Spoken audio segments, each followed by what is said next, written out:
Welcome to Let's Talk Criterion, your magazine for Criterion movies. We feature new and forthcoming titles in the collection, and in this edition we look at the 1996 Mexican crime drama Profundo Carmesi, or Deep Crimson, coming to the collection in 4K UHD.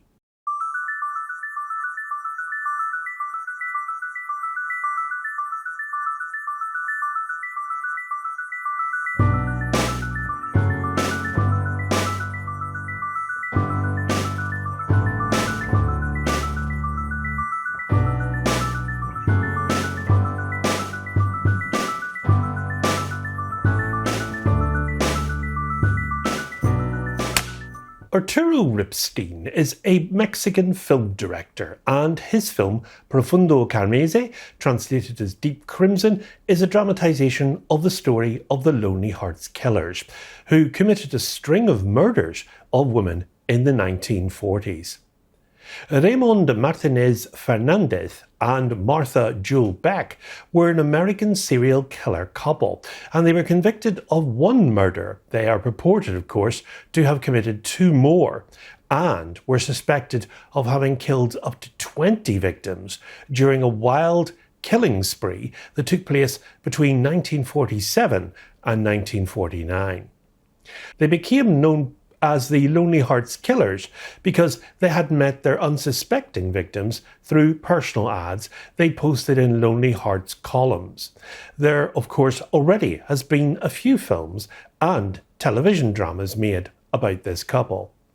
Now, one such film that we're looking at today is Deep Crimson. It stars Regina Orozco and Daniel Jimenez Cacho.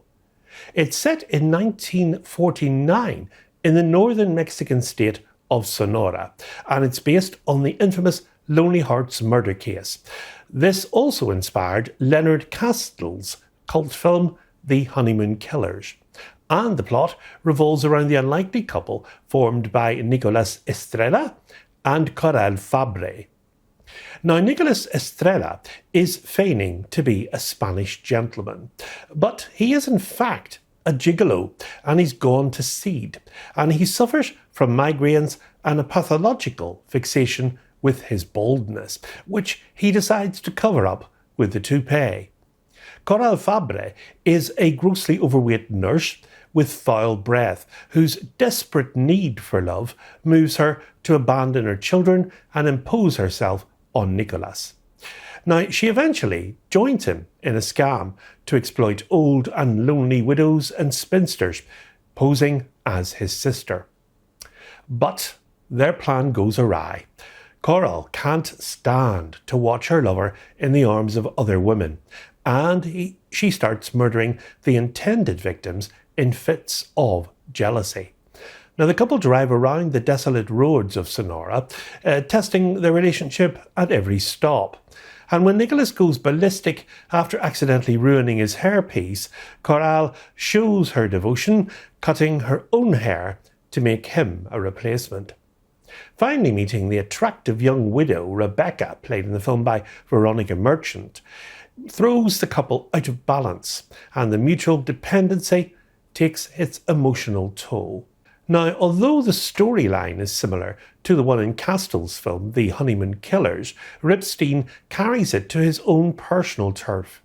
Aided by the dry, mordant wit of the script, written by Paz Alicia Garcia Diego, the director's longtime collaborator and companion, this is another take on the troubled dynamics of a love relationship, echoing a previous effort like White Lies. But there is a change of tone here. Instead of the reigning gloom and doom of Queen of the Night, Ripstein goes for a mixed bag of pathos and dark humour, making the film funny, morbid and moving at the same time. Now, that strategy is well exemplified by the brilliant sequence that takes place in the film, in which Coral, reciting the Lord's Prayer, interrupts the wedding night between Nicolas and pious widow Irene Gallardo, famed Spanish thespian Marisa Paredes, at the moment that they kiss. Now, Ripstein's mise-en-scène is also lighter in this film, featuring shorter one-take sequences done with exemplary precision, while he switches his usual closed and nocturnal settings to wide open spaces under broad daylight. Now, the performances in Deep Crimson are outstanding. We have Fernandez, and he proves to be Mexico's leading young actor, with a nuanced portrayal of a loser torn between guilty feelings and overpowering rancour.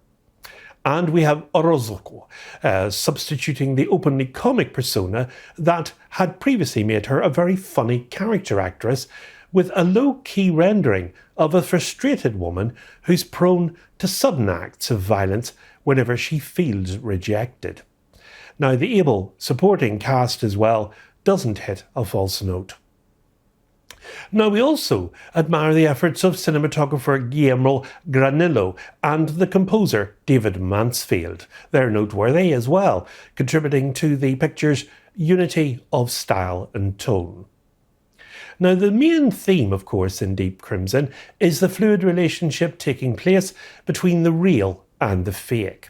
For example, Coral abandons her children, her real life, in order to live with her fantasy lover. That's Nicholas. That will turn her into a murderer.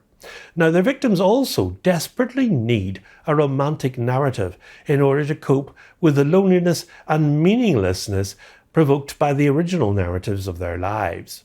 The first is caught in a loveless convenience wedding, and the second is a religious zealot, and the third victim is arguably Nicholas himself, who sees a shot at redemption in the next woman, a pure-hearted, lonely mother.